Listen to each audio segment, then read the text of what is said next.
I'm Charlie Henson. I'm in McLean, Virginia today on August the 29th, 1996. We're at the 50th reunion of the 12th Armored Division.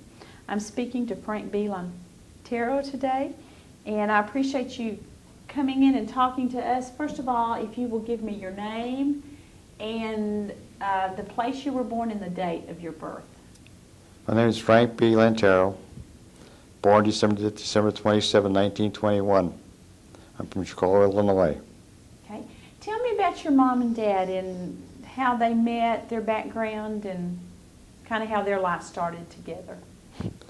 Now you got me. Okay. Okay. Tell me their names. My mother's name is Frances. My dad's name is Barney. Okay. Do you know your mother's maiden name? Yes, ma'am. Okay. Frances Franzoni, Okay. And where was she from? Italy. Okay. Did her family come over, or her parents or grandparents, or did she herself come over? No, they all came one at a time. Okay. And what did are they from Illinois also? Did they Yes, study ma'am. here? Okay. What did they do? What did her parents do for a living? Oh, God, I couldn't tell you. Okay. What did your dad do? He was an electrician. Okay.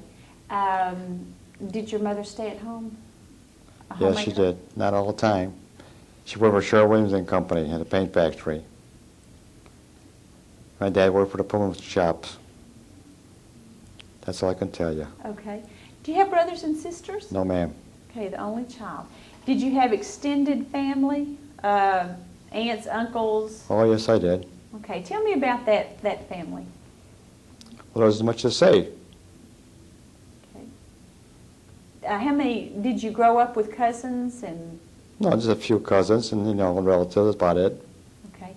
Tell me about your school, in elementary school. Went to school for 12 years. I went to high school, then I went in the Army. I was drafted. Okay, you were drafted. What was the day? Do you remember the day that you were drafted? Tell me how you felt that day about... Felt very funny. When I said goodbye to my dad, it hurt. Okay. You were 18 years old? 21. You were 21. Where did you do your basic training? Camp Campbell, Kentucky. Okay. So you started, were you in Camp Campbell when this all just first started? Yes, ma'am. Okay. What was your duty at Camp Campbell? I was a driver, half-track driver. Okay. What year, do you remember what year or date you got to Camp Campbell? 1942. 1942. Tell me about your captain, his name, and some of your impressions of that first captain that you had. The first captain was Captain Nelson, a very nice fellow. Was he tough on you guys? No, he wasn't. He was very nice. Except the sergeants were a little tough. Why do you think that was? Get us straightened up a little bit. No. Were most of the men that went in with you, were they 21? Just about. Just about. So y'all had you been working before? Yes, I was. Okay, what were you doing before you went into the Army? Worked in steel mills as a core maker. Was your Army life as hard as the steel mills? No, it wasn't. It was something different. It was enjoyable. So I can't complain about that. Okay. Tell me about what did your barracks look like, and how many were in the barracks with you and those men around you at Camp Campbell? It was a two-story barracks. I couldn't tell how many men were in the barracks. That's just about it. I suppose about a couple hundred in there. Okay. Did you, how many were in your unit there at Campbell? And were you all in the same barracks? Yes, we were. Okay. And the sergeants slept upstairs in their private room. Okay. Tell me about the marches at Camp Campbell. They weren't bad. Except the forced marches you had to, that's kind of hard. Tell me about the forced march. We had to walk 12 miles, put a pack on. Then you holler gas, you had to put the gas mask on and start walking. It was kind of different. I'm not used to that. Tell me about the Tennessee maneuvers. What is the one thing that stands out in your mind when you were on the Tennessee maneuvers?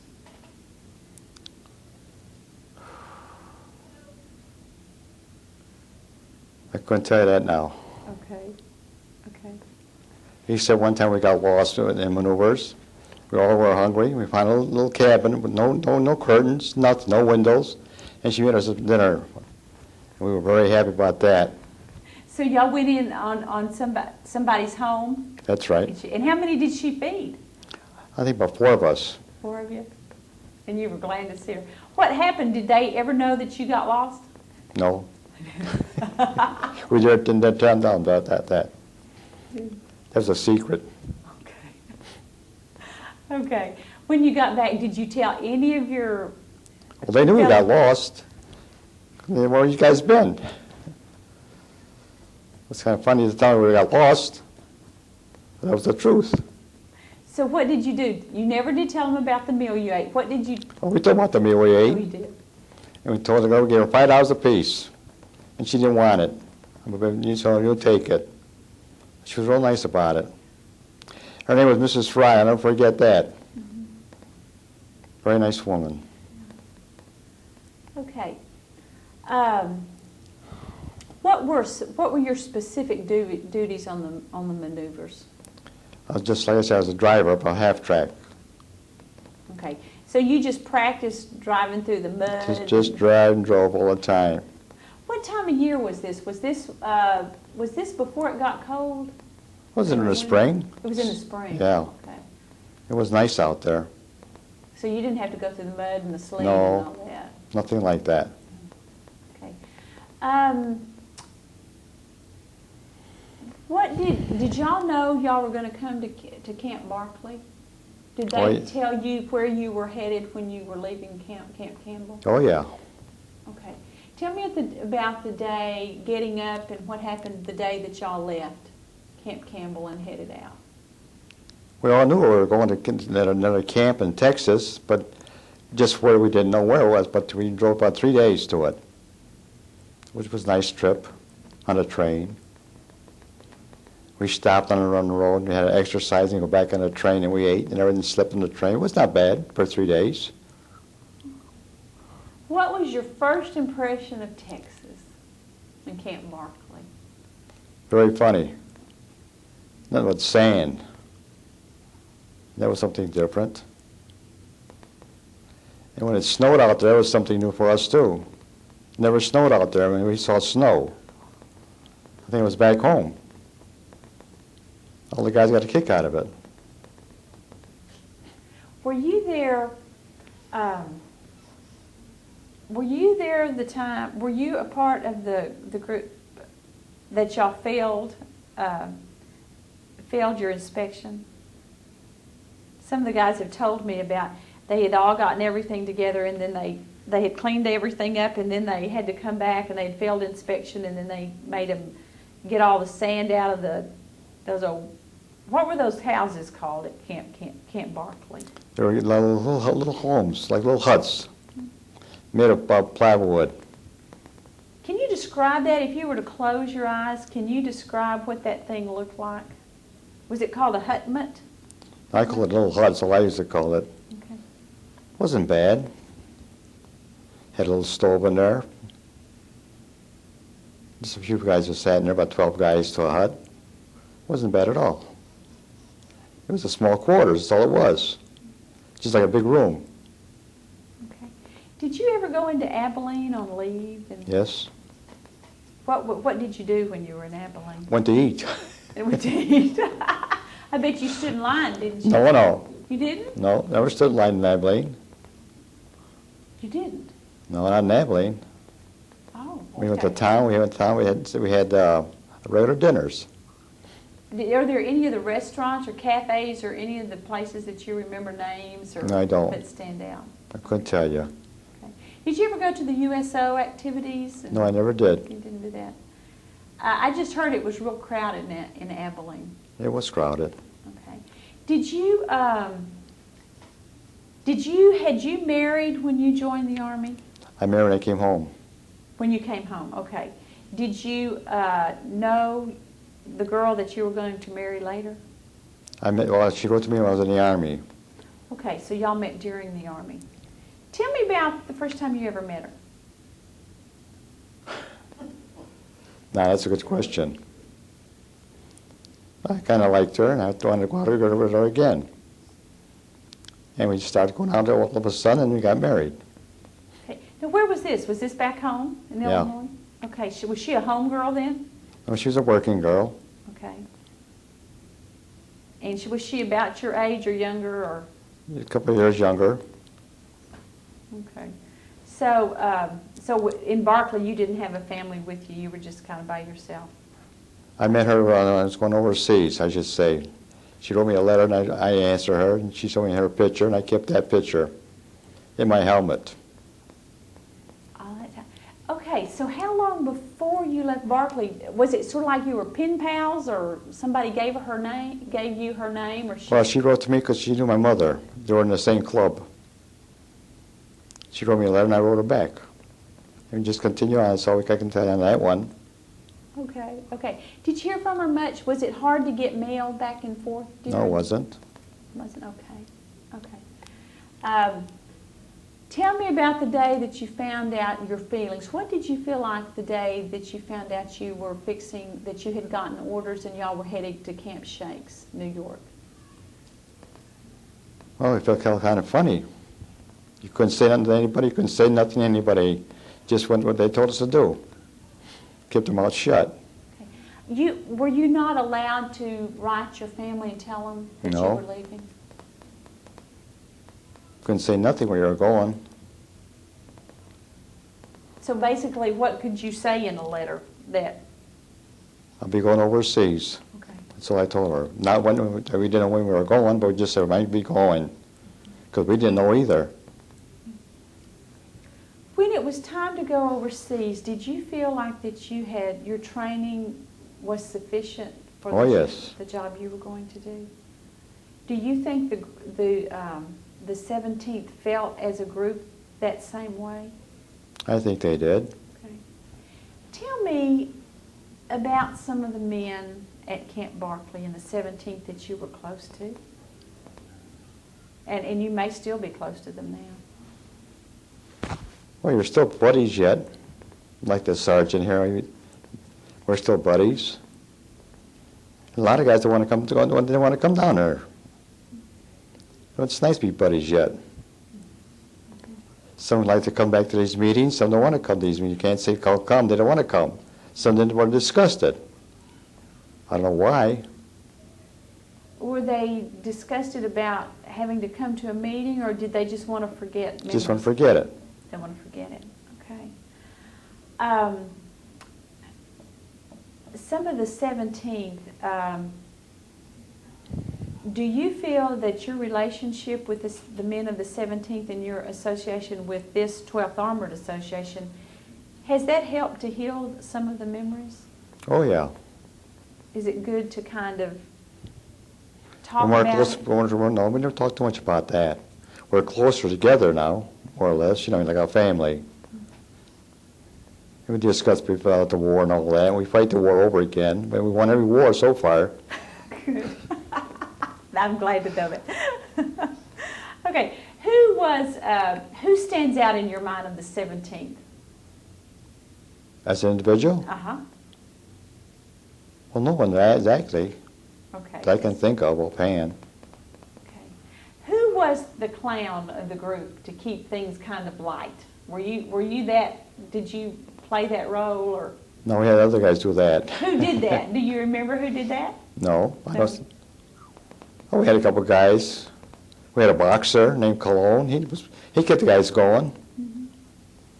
And he wouldn't take no guff from anybody. As a matter of fact, he knocked the captain on his rear end. The captain. And Captain who? Captain Hilton. Tell me the story about this. Can you tell me the story? No, you can't. You can't? No. Okay. Okay. I've never heard that story before. I'd love to hear that story. I wish he was here to tell you. He could tell you a lot of good stories about that. Okay. He wouldn't take no guff from anybody. Mm-hmm. Do you know what brought that on? No, I couldn't tell you. You couldn't. What did you think about Captain Hilton? I wasn't crazy for him. Okay. No, he was all right, I guess, in a way. But I wasn't for him 100%. He was a mama's boy, as far as I'm concerned. A smart Alec. He was the same age as you, wasn't he? I think he was younger than us fellows. He was younger. Yeah. Was that a problem? This kind of cocky. Well, look at that. Was he kind of cocky? That's right. He was the boss. We were the peasants. So you felt that that's the way you were seen by him? That you were kind of peasants? Or? Well, he had his duties to do, and I guess he'd done what he thought he was the right, letting kept us in line. We didn't like his attitude, but we never said nothing.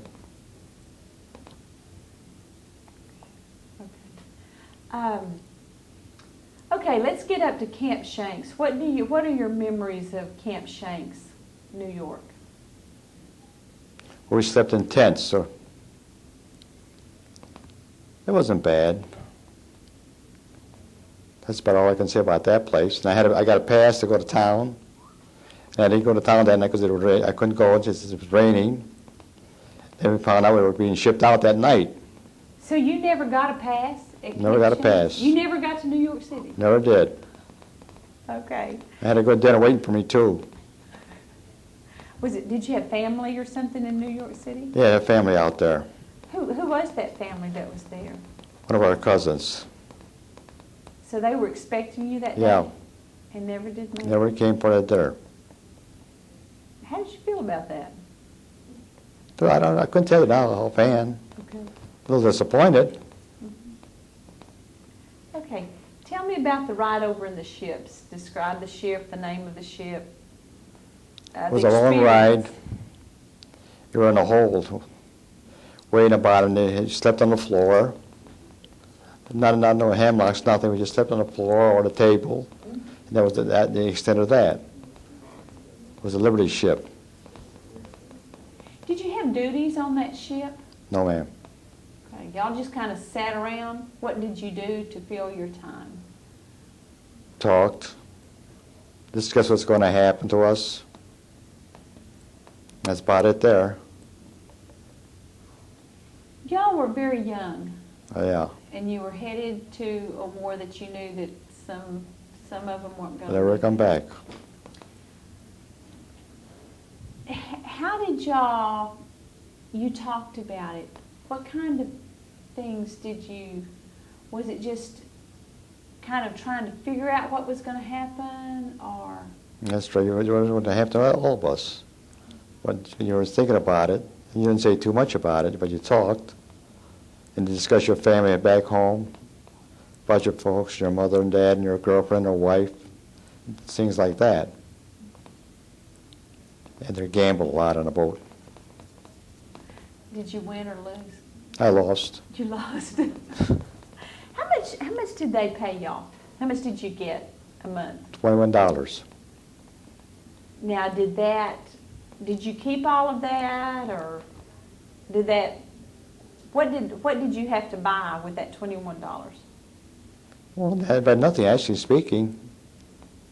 Just saved it or spent it or crazy, like, you know what I mean, having a good time, eating. Okay. Do you remember your first view of England? No, I couldn't tell you. Okay. What about Tidworth, England? Pardon? The Tidworth, where you first camped at, wasn't it Tidworth, England? No. Tidworth Barracks. Where did you camp when you first got to England? Oh, God, I couldn't even tell you now. Okay. I'm lost for words. Okay. What did y'all do when you first got to England? Let's see, what were we doing in England? We're in tents. It was raining like hell, too, let me tell you. You got soaking wet. What time of year was this? In the fall. And it was in the fall. Cold? Was it cold yet? Oh, yeah. Always raining. Was it what you expected? No. What do you remember what you expected when you got there? I thought it would be something nice, but it wasn't that. You thought it was going to be better than Barkley? Yes. Okay. How long were you, do you remember how long you were in England? Oh, about a year and a half. Okay, tell me about getting to Europe. The things you remember of going across the channel and Like I said, you're on a landing boat. in France. Landed over there. From there, we went to France. And we were building, we still had tents. Like I said, I had a half track, and I drove that, and we had a couple around that, so we used to sleep in there. That wasn't bad. I slept on the hood. It was nice and warm. That's all I could tell you about that, though. Okay. When it started snowing, did y'all have to do anything to your half tracks? Any kind of camouflage or anything that y'all did for that? You know, we had our names in like we're an A company. I had NA up for standing for A company. And we had all our clothes with us. Basic stuff, more or less. I mean, that wasn't bad. You transported how many on your half track? All depends what you drove. I drove the company headquarters tank. Had a big radio, and a sergeant that ran the radio. I was the driver, and he was the gunner also. And we kept in contact with the boys. They had their walkie-talkies, and we could talk to them. Okay. You transported them up to a point, correct? Now, did you have guns on your half track? Oh, yeah. Okay. So, were y'all, describe what you did with your half track shooting? Well, for instance, you're loaded up and you're designated to a part to go to, and they went to so far they disembark, and they would go by on foot, and we wait behind. Then we get the word to move forward, we go forward, and pick them up again, and still keep going. Okay. What is the first battle that you remember vividly? Well, I couldn't tell the first battle. Okay. What is the first time that you have a vivid memory of what? Well, our volunteers bring the ammunition up to the front lines, and we got lost. They had the roads blocked. We got stuck in there. We couldn't get out. And there was a church up ahead of us, and every time we moved the track, the bomb would just miss us. So I tried to get out of there, and I got shot. Or not shot, but I blown up out of the tank, and I ran and got hurt. How long had you been in Europe when you got hurt? And how long was I in Europe? Yeah, I mean, no. When you got hurt, how long had you been on duty? Had y'all been in? About a year. About a year. So this would have been in 44, 45? Yeah. Which, do you remember the date? When No, I couldn't tell you that. Had you gone past the Maginot Line? Yes, it was on that. Okay, was it before or after Herleshheim? Before. Before Herleshheim, okay. Can you tell me your recovery and things like that from your wounds? When I got wounded, we went into a storefront home, and the guy says, "Come back here." And he said, "I speak English." He said, "I was in the United States." They took care of us. They took care of my wounds, and they fed us. Till they got medics, got a hold of me and took me out. I went to 23rd General Hospital, and from there I was operated on, and I stayed there for a while. Then I went back to my outfit. Okay. How long were you away from your outfit? Pardon me? What length of time were you away from your outfit? Oh, about a couple of months. What was that like, being wounded, having to leave your company, being in the hospital for 2 months? Well, it's hard to say now. Let's see. When I came back, they had a driver, and I was kind of mad about that. I thought I was going to get my job back, and he didn't want to leave the track. I said, "Okay, he can take over." So what did you do? Were you still with the half track? Oh, yeah. Or what were your duties at that point? Not a damn thing. I just sat there. You just sat there? That's all. Well, was that boring? No, it wasn't. Oh. No. Well, tell me about it. Give me a little more details. I had to run back and forth to the fellas where they had to leave to go and where they had to come and go, and bring the messages back and forth. That's about it. And then I went right back to my track, and I was arguing about that. I want to be my driver. I was the driver of that track, and I wanted that back. And I finally got it back. That was my boy. How did you get it back? I really couldn't tell you now. I argued like hell for it. Did you have a name for your half track? Annie Up. Annie Up. Oh yes, you told me that. Annie Up. Did she make it through the whole war with you? She sure did. That is great. Yeah. Okay. So, do you know where you were? Okay, you were not at Herlesheim then. Were you in the hospital during Herlesheim? No, I was in Herlesheim. You were in Herlesheim. Yeah. Okay. Can you tell me about Herlesheim? Well, actually, I was not in Herlesheim itself. I was behind Herlesheim. That's where the boys got it, the worst part of it. We lost half the company there. That's about it, all I can tell you on that one. Okay. Did you, I know,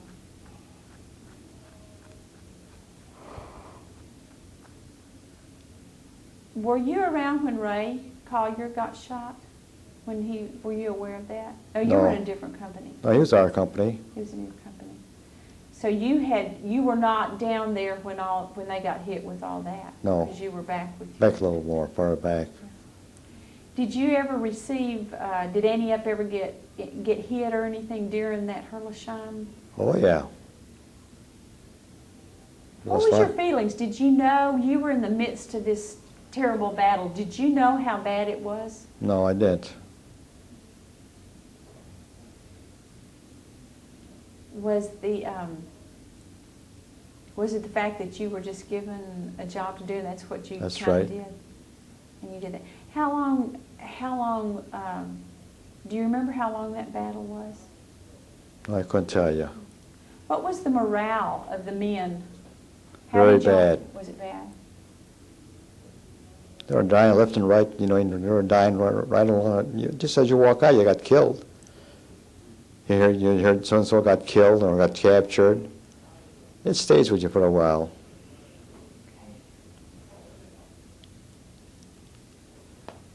When you,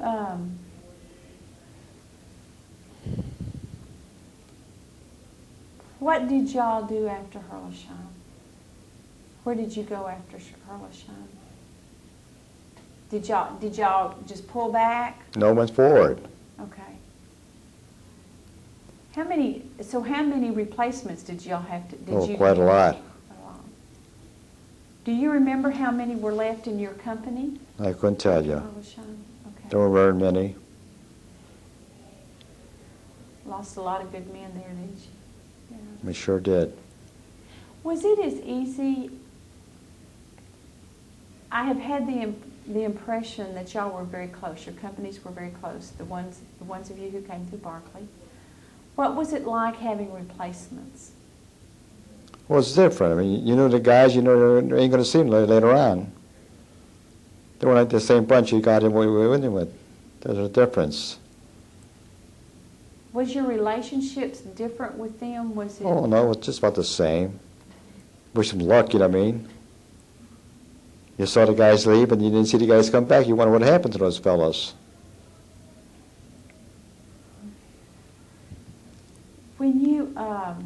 When you had lost a lot of men at Herlesheim, when the replacements came in, were you as likely to try to get close to those new men? No, you didn't get to worry close. Just you talk to them, I mean, try to be friends, that's all. But you didn't get real close. Because the guys you really lost in Herlesheim were the guys you left with Barclay in. They started with you and you're just like brothers. These were replacements. You didn't have much to say to them guys. Yeah, you hadn't gone through the same experiences, had you? Yeah.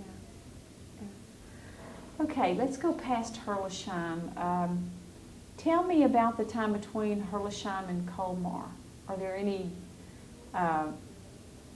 stories that you remember during that period of time? No, there isn't. Okay. Do you remember Colmar?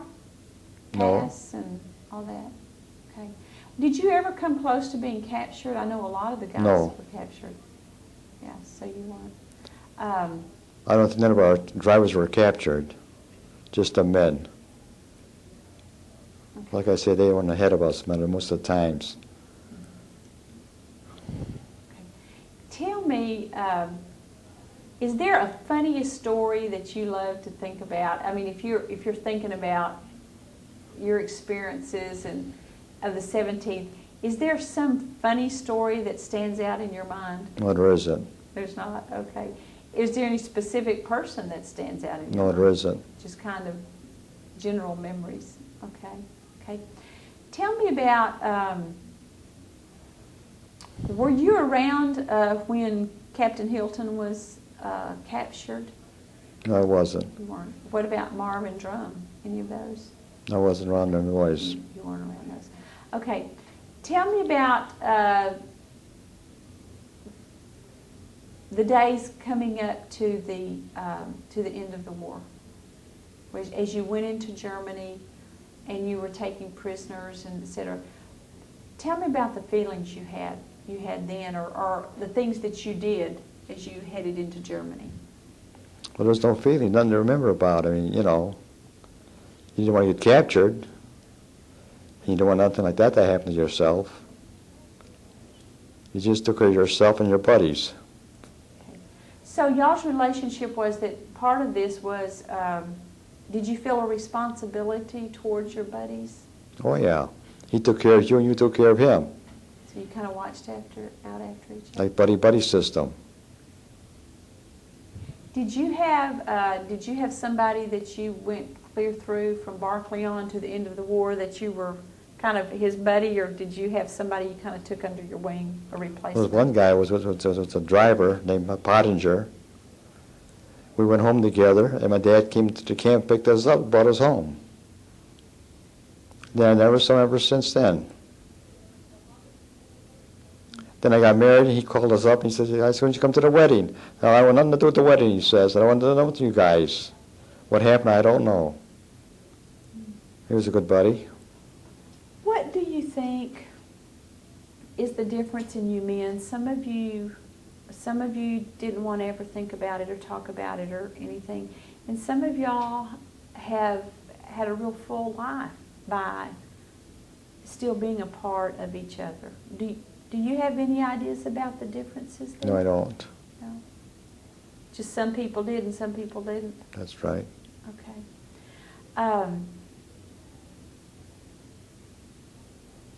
Tell me about when you found out that the Germans were surrendering. Pardon me? Tell me about the day that you found out that the Germans were surrendering. We felt good. Real good. Do you remember anything about that day specifically? No, I couldn't tell you. Okay. Okay, you just felt really glad. What did y'all do that night? Do you remember? Okay. When the war had ended, how many points did you have, or how long did you have to stay? I couldn't even tell you now. I'll be honest about it. Okay. Did you come home soon after the war was over? Oh, about a couple of months after the war.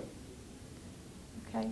Were there any stories or anything that you remember about getting released and coming back and? Well, they used to talk about how you're doing, what happened to you, and how come you got out of it, what happened and all that, but nothing specific we were talking about. Mm-hmm. Okay, and your dad came and picked you up where? Camp Campbell, Kentucky. Where? Didn't you pick you up at 12th Street Station? No, it took me at Kippy's camp. Okay. So you came back to Camp Campbell? Yeah, no. I came back to Chicago. Okay. So did you ride the train from New York to Chicago, and then your dad picked you up in Chicago? Okay. Okay. Tell me about how long after that did you marry? About a year or 2 years later. Okay. And what was your wife's name before she married you? Josephine Alario. Okay. What was her background? Well, she worked for the Illinois Bell Telephone Company. I used to call up every so often. She used to call me back. Okay. Okay. And tell me, did you have children? Yes, I have 2 girls. Can you tell me about your girls' names and what they do now? My oldest girl's name is Gloria, and my youngest girl is named Mary. They both got 2 boys and a girl. So I got 4 grandsons and 2 granddaughters. That's about all I can tell you about that. Where do they live? Do they live near you? No, one lives on the north side, and one lives about 20 miles from our house. Okay. Is there anything that I have not asked you about this war that you want to tell me about? No, there isn't. Okay. You kind of went through quick, didn't you? That's right. Okay. I have a question.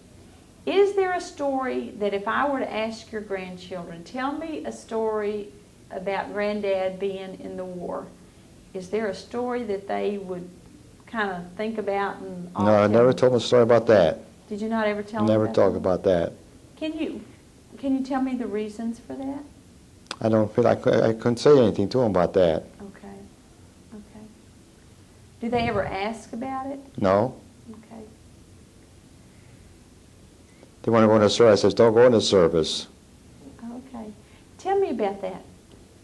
Why should they go into service? They're still young. Enjoy life. Okay. What did the war do to you? If you were looking back through the years, what effect did the war have on your life? Nothing. Like he wants to join the service, I said, stay home. While you got a chance, stay home and do something and go to school, learn something. The service is nothing to be glorified about. Okay. What have you done? What was your career? What did you do when you came back from the war? Went to work in the steel mills as a core maker. Oh, you went back to the steel mills. Yeah. Did you retire from the steel No. mills? Okay. Tell me about what you did through the years. I went to the steel mills, and I went to work for the surface lines in Chicago. And from there, I went to work for, Wonder Bread. where? Wonder Bread. Wonder Bread, yeah. I was a Wonder Bread driver for so many years. And then I went, where did I go from there? Post office. Where? Post office. Post office. Then I became a mailman. That's what I did all my years of service in the mail. How many years were you a postman? 27 years. You said. Okay. Did you go house to house, or did you work in the I delivered mail house to house. Rain, hail, Rain, snow, and sleet, snow. and all that stuff. Okay. So how long have you been retired? Oh, about 10 years. What, do you have hobbies or No hobbies. no hobbies? So what do you do? Do you read? No. No hobbies. No hobbies. Okay. TV's my hobby. Oh, okay. I knew you had to do something. Okay. Okay. Well, I sure appreciate you talking to me today. Thank you. And go tell them that it doesn't hurt too bad, okay? Thanks. Thank you. You're welcome. Okay, I do need for us to